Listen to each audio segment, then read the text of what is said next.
Doctor सजल सरकार BHMS online homeopathy skin care में आप सभी लोगों का स्वागत है। दोस्तों आशा करता हूँ कि आप सभी लोग स्वस्थ होंगे, कुशल मंगल होंगे।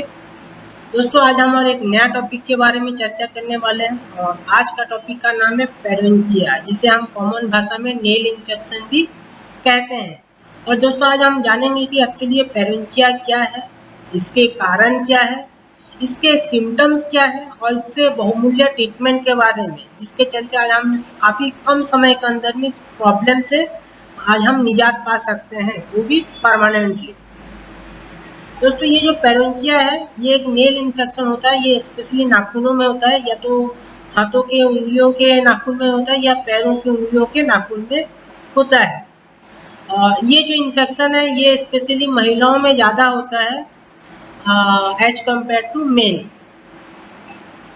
दोस्तों इसका जो सबसे इम्पोर्टेंट जो कारण है, इसका कारण है कैंडिडा ईस्ट हो गया, स्टेप्टोकोकस बैक्टीरिया हो गया, एंटेरोकोकस हो गया।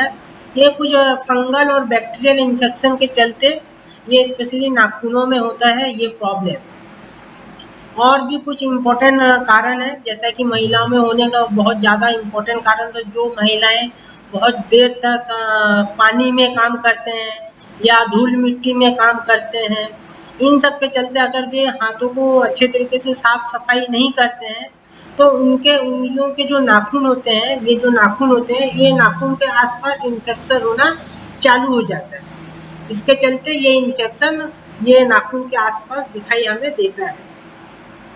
तो ये तो हो गया, कुछ कारण हो गया दोस्तों, सबसे इम्पोर्टेंट कारण। अभी हम इसके सिम्टम्स के बारे में जानेंगे। सिम्टम्स में होता है क्या दोस्तों, आप देख रहे हैं ये नाखून के आसपास, ये चारों तरफ, ये आसपास में यहाँ पे हल्का हल्का रेडनेस चालू होगा। ये नाखून के आसपास आप देख रहे हैं, नाखून के आसपास पिक्चर में भी देख सकते हैं, फोटो में भी दिखा रहा हूँ और मैं ऐसा भी आप लोगों को बता रहा हूँ ताकि आप लोग अच्छे तरीके से समझ पाए। ये नाखून के आसपास रेडनेस होना चालू हो जाता है। जब ये रेडनेस होता है तो इसमें से हल्का हल्का दर्द होता है और कुछ ही कम समय के अंदर में ये रेडनेस जो है धीरे धीरे ये पकना चालू हो जाता है, जिसमें कि मवाद आना चालू हो जाता है और ये साइड साइड हल्का हल्का जो है इसमें येलोइश कलर का पस फॉर्मेशन दिखाई देता है। अगर हम इसको इग्नोर करते हैं इस समय को, तो ये जो पस फॉर्मेशन जो है वो बहुत ज़्यादा बढ़ जाता है और पूरा उंगली जो है हमारा सूज जाता है, स्वेलिंग आ जाता है और इसके चारों तरफ ये जो मवाद जो भरना जो है पूरा पीला कलर का हो जाता है। रेडनेस पहले रहता है, उसके बाद में चारों तरफ पूरे पीले कलर का मवाद भर जाता है और तब हमें बहुत ज़्यादा दर्द होता है। और दोस्तों ये जरूरी नहीं है कि सिर्फ एक नाखून में हो, यहाँ पे हो, ये नाखून में भी हो सकता है, ये नाखून में भी हो सकता है, ये नाखून में भी हो सकता है, इसमें भी हो सकता है, पूरे उंगलियों में भी हो सकता है, या हमारे पैरों के उंगलियों के नाखून में भी दिखाई देता है। तो बहुत सारे लोग तो सोचते हैं कि हल्का सा रेडनेस है ये ऐसे ही ठीक हो जाएगा और इसका तो ऐसे ही ठीक हो जाएगा, लेकिन कुछ ही समय के देखते ही देखते प्रॉब्लम इतना ज़्यादा सीवियर बढ़ जाता है कि नाखून हम ऐसे छू भी नहीं पाते। ये नाखून को हम ऐसे छू भी नहीं पाते, इतना ज़्यादा उसमें सीवियर दर्द रहता है, हाथ सूज जाता है, नाखून के आसपास सूज जाता है, इसमें मवाद भरना चालू हो जाता है, रेडनेस रहता है। तो ये काफ़ी कॉमन सिम्टम्स होते हैं, जिसके चलते हम अपना जो रेगुलर काम काज है हम उसे भी सही तरीके से कर नहीं पाते हैं। और बहुत सारे केस में तो ऐसे भी हुआ है दोस्तों, जो मेरे पास स्पेशली क्लिनिक में आते हैं, बहुत सारे ट्रीटमेंट भी कराते हैं लेकिन ट्रीटमेंट भी सक्सेस नहीं होता है। कुछ समय के लिए सही तो रहता है लेकिन फिर से वही problem, same to same problem हमें दिखाई देता है। तो ये हो गया दोस्तों इसका कुछ कॉमन सिम्टम्स, जिसके चलते हमें इस प्रॉब्लम्स को फेस करना पड़ता है। अभी हम डायग्नोसिस के बारे में जानेंगे। डायग्नोसिस में दोस्तों ये हमारा डॉक्टर ही तय करते हैं। वे हाथों को अच्छे तरीके से चेक करते हैं कि रेडनेस है या कितना पस फॉर्मेशन हुआ है कि नहीं हुआ है, उसका सिम्टम्स क्या है, ये सब कुछ चेक करने के बाद में ही वे हमें मेडिसिन को प्रिस्क्राइब करते हैं। दोस्तों अभी हम इसका सबसे इम्पोर्टेंट जो है प्रिवेंशन के बारे में जानेंगे। प्रिवेंशन से इसलिए मैं बोल रहा हूँ दोस्तों, ये जो प्रॉब्लम है पेरोंचिया जो है प्रॉब्लम है, इसमें प्रिवेंशन को अगर हम फॉलो करते हैं तो ये बहुत ही ज़्यादा हमें लाभदायक देता है, रिजल्ट देता है।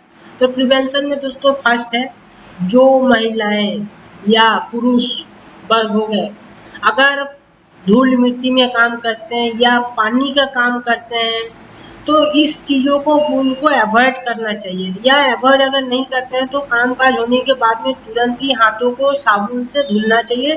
धुल के साबुन से टॉवल से उसको पोंछ के सुखा देना चाहिए ताकि वो ड्राइनेस रहे। ये नहीं कि पानी को गीला रख के ऐसे ही छोड़ दिए, या अच्छे तरीके से हाथों को हम साबुन वगैरह से नहीं धुलें।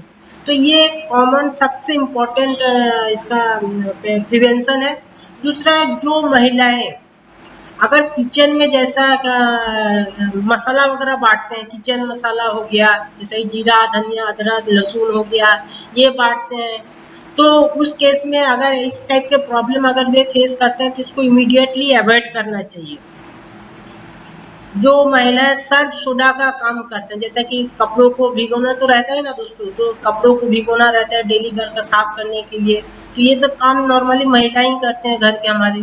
तो जो महिलाओं की ये सब प्रॉब्लम होता है, मैं तो उनको सलाह यही दूंगा कि आप लोगों को सर्फ सोडा का काम एकदम इमीडिएटली उसको अवॉइड कीजिए, और उसके जगह पे आप हाथों में ग्लोव्स पहन लीजिए जो मार्केट में अवेलेबल होता है, या आपको पॉलीथीन को प्लास्टिक का पॉलीथीन को बांध लीजिए हाथों पे। फिर आप अगर आपके घर में कोई सर्वेंट वगैरह नहीं आपको करना, अगर मजबूरी है तो आप हाथों में ग्लोव्स पहन लीजिए या आप प्लास्टिक को बांध लीजिए। फिर आप उस सर्फ सोडा से आपका जो भी रेगुलर बेस का जो कपड़ा उपड़ा जो उसको भिगोते हैं फिर उसको आप भिगोइए। किचन का मसाला जब आप बांटते हैं या पीसते हैं तब भी हाथों में सेम हुए ग्लोव्स पहन लीजिए या कोई प्लास्टिक बांध लीजिए, फिर आप उसको पीसिए। अगर धूल मिट्टी का काम है तो भी आप उस केस में भी आपको धूल मिट्टी के काम में भी हैंड ग्लोव्स पहन लीजिए या पॉलीथीन वगैरह प्लास्टिक बांध लीजिए और फिर आप धूल मिट्टी का काम कीजिए। और जहाँ तक हो सके ये सभी चीज़ों को आप अवॉइड कीजिए कुछ समय के लिए, जब तक आपका ये प्रॉब्लम सॉल्व नहीं हो जाता। तो ये मुख्य 3 इम्पोर्टेंट प्रिकॉशन है दोस्तों, आप जरूर इसको फॉलो कीजिएगा। ये रामबाण है, मैं ऐसे ही नहीं बोल रहा हूँ, ये रामबाण है। मैं अपने क्लिनिक में भी सभी पेशेंट को यही सजेशन देता हूँ बिफोर ट्रीटमेंट से पहले, क्योंकि ये जरूरी है। अगर आप इस चीज को फॉलो नहीं करेंगे तो मैं आपको कह सकता हूँ कि आपका प्रॉब्लम सॉल्व आसानी से नहीं होगा, क्योंकि आपका बार बार हाथ री इन्फेक्शन होता रहेगा, दवाई से ठीक होता रहेगा, री इन्फेक्शन होता रहेगा, ठीक होता रहेगा, री इन्फेक्शन होता रहेगा।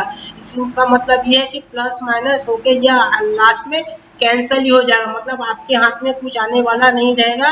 आपका समय भी बर्बाद जाएगा, ट्रीटमेंट भी बर्बाद जाएगा और पैसा भी बर्बाद जाएगा। तो इसीलिए ये 3 चीज़ों को फॉलो करना है।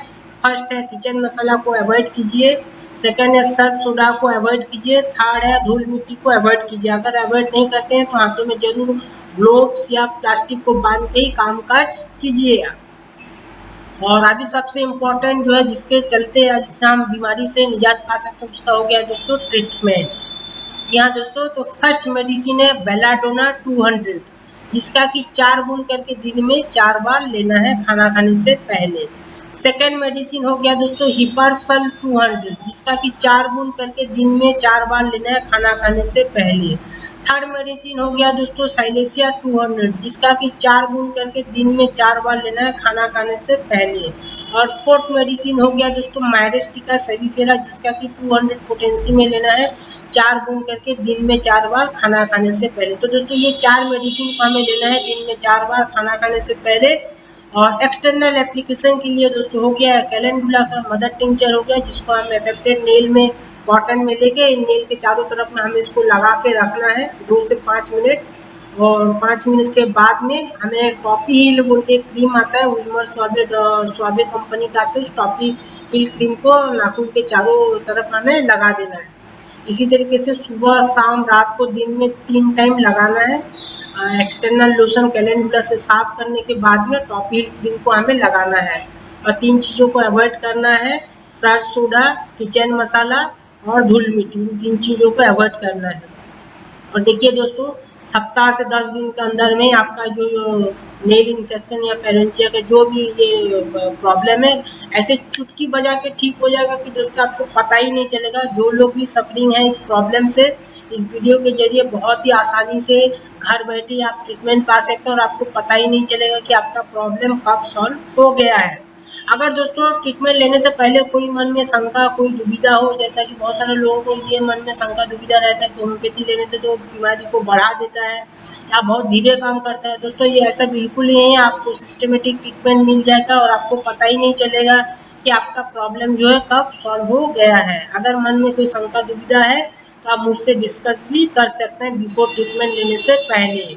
और जैसा दोस्तों कि आप सभी लोग जानते हैं हमारा ऑनलाइन सर्विस भी है, तो आप अगर ऑनलाइन ट्रीटमेंट भी लेना चाहते हैं इस प्रॉब्लम के बारे में तो आप ऑनलाइन सर्विस भी ले सकते हैं। एक एफोर्डेबल प्राइस में आपको घर बैठे ही ट्रीटमेंट दिया जाता है और आपको मेडिसिन जो है घर बैठे ही अवेलेबल हो जाएगा, होम डिलीवरी।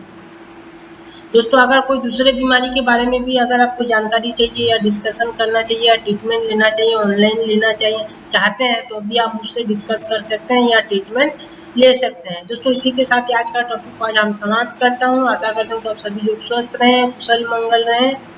नमस्कार।